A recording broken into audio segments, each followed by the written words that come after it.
The following contest is scheduled for a 2-hour time limit. Introducing first, coming from Pittsburgh, Pennsylvania, wrestling reporter and columnist Justin LaBar. And his opponent, you. Call, tweet, email because you can go one-on-one with Justin LaBar in Wrestling Reality. Right now on Trib Live Radio.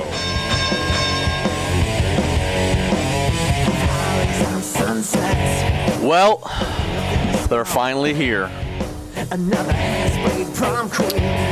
After a month of build-up, the Wyatt family makes their debut. And as I figured, I love it when I can wake up on Monday morning and already know what's going to be talked about on Tuesday afternoon here on Trib Live Radio, Wrestling Reality, one-on-one with me, Justin LaBar. We got your phone calls, your emails, your tweets to take. I'm going to give you details on how you can get drink specials with me at my official Money in the Bank pre-party in Philadelphia at the NBC Sports Arena. That's all coming up, but first let's talk Wyatt family, shall we? They had a lot of talk that they were coming into.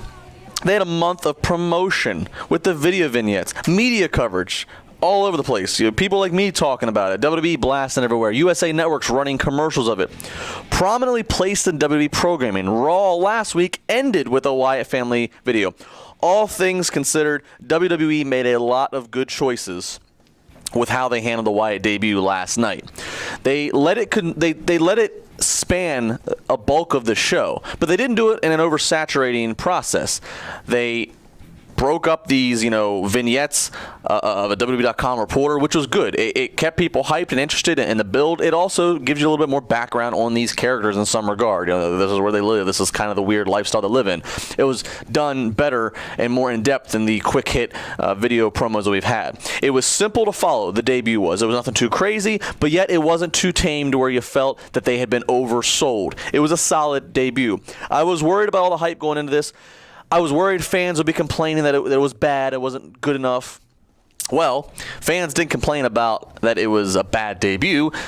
Some select section of Balta Marks decided that they have to chant Husky Harris. Because, oh yes, I remember that he used to be Husky Harris before he was Bray Wyatt. Why don't you just yell at Kane, Dr. Isaac Yankup? Come on, man. Speaking of which, it was a great Come On Man Justin LaBar sign, 3 rows back, facing the camera. Thank you to that Baltimore.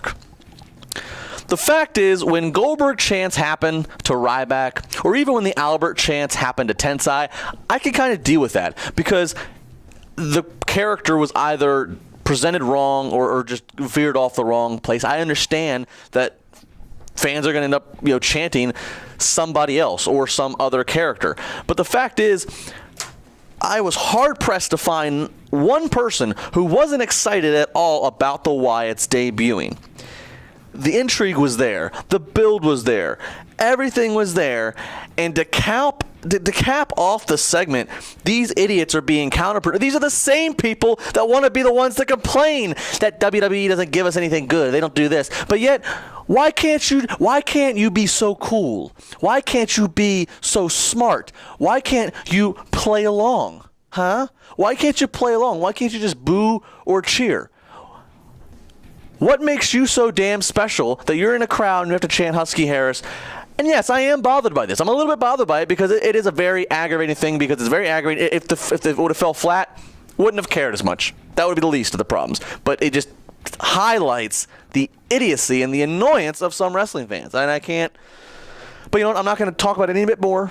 Because if I talk about it more, it just might give reason for other people in other cities to continue to do it. So I'm going to leave it at that. I know you paid a ticket and you have the right to say whatever you want to say. But boy, do you really want to pay to show an entire arena and a world full of how much of an idiot you can be? Ugh.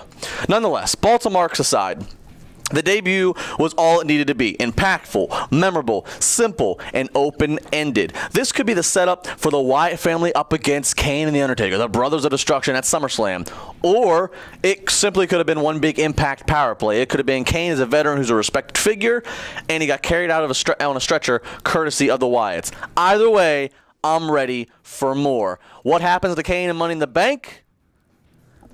Your thoughts? Because I do kind of want to hear them. Plus, details coming up all about the official Money in the Bank pre-party with me at the NBC Sports Arena in Philadelphia from 5 to 7. You can get drinks, specials, drinks, cheaper drinks with yours truly. Come on, man.